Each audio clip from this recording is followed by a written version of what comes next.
le dièse de passant? Alors ici, je suis à l'emplacement d'une antenne que l'on ne voit pas parce qu'elle est insérée dans le sol et qui permet de détecter mes sabots, dans lequel ici il y a une puce, d'accord, qui est bien entendu nominative puisque ce sont mes sabots. Et donc le système sait que je suis sur cette antenne. Et donc quand je vais prendre ici une solution alcoolisée, ça envoie une impulsion au même système et donc on sait que j'ai pris de l'alcool. Voilà.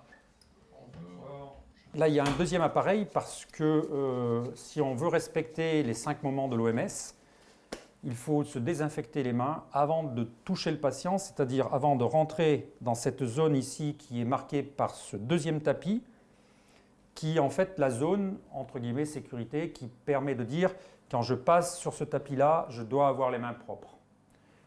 Donc j'ai vu effectivement, on va essayer de régler ce problème-là, mais je pense quoi. Le problème sur le dos. Ça se passe bien, ils ont été assistés par Isabelle et donc pour l'instant. En tant que patient, j'ai constaté en de multiples occasions que les soignants ne se désinfectaient pratiquement pas les mains. L'occurrence de la désinfection des mains, c'était 1 fois sur 10, 1 fois sur 5 dans le meilleur des cas, et qu'il y avait un risque énorme lorsque le patient était avec une plaie à ciel ouvert, comme on dit, d'être infecté.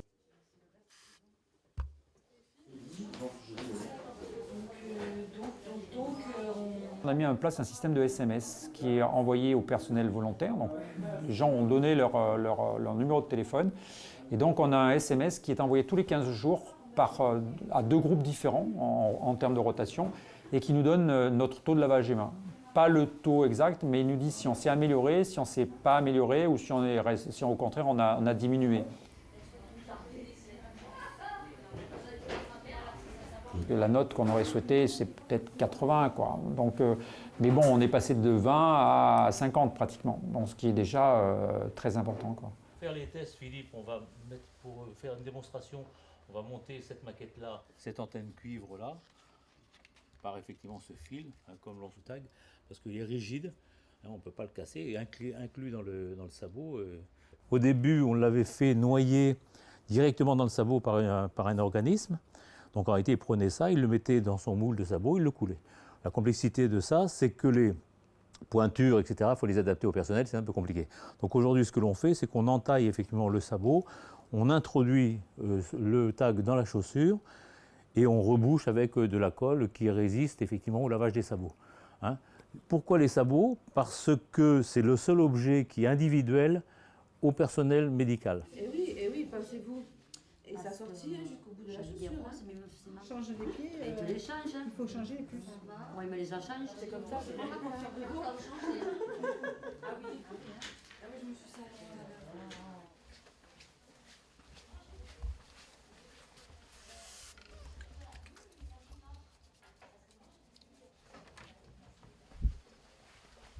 Bonjour.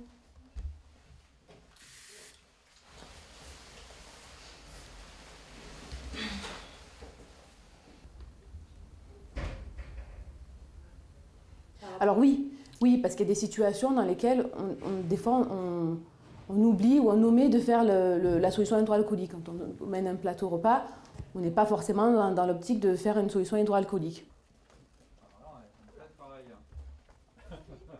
Là, c'est ça, on la voit. Hein, on voit l'antenne.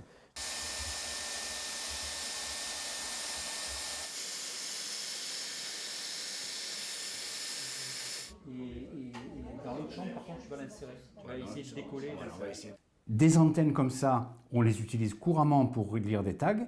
La seule partie intéressante, c'est que ces antennes sont très grandes par rapport aux antennes normales. Les antennes RFID, normalement, font une dizaine de centimètres. Ces antennes-là, vous voyez, elles font presque 2 mètres de long. Mais je ne suis pas sûr qu'ils soient dans les bons. dans les bons papiers d'eux. D'accord. Tu vois, mais je pense qu'il faut essayer de voir qu'on puisse nous faire rencontrer les Nous allons commercialiser la solution principalement dans un environnement hospitalier, hôpitaux, cliniques, mais également EHPAD, maisons de retraite, là où se trouvent des services Alzheimer. Et dans un deuxième temps, un niveau industriel pour tout ce qui concerne la restauration, donc transformation de produits, mais également fast-food. Et en troisième lieu, toute l'industrie générale qui utilise en fait des solutions hydroalcoolisées pour rentrer et sortir dans les salles blanches.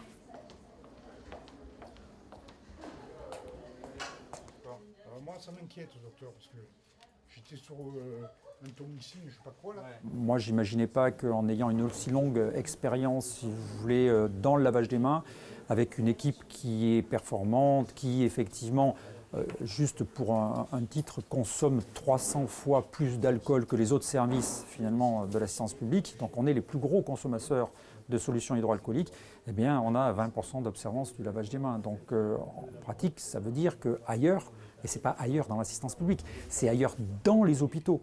Et ce n'est pas ailleurs dans les hôpitaux en France, c'est ailleurs dans les hôpitaux du monde. En pratique, on ne se lave pas les mains, on ne se désinfecte pas correctement les mains. Et c'est probablement la cause essentielle qui fait qu'on n'arrive pas à lutter contre les infections nosocomiales.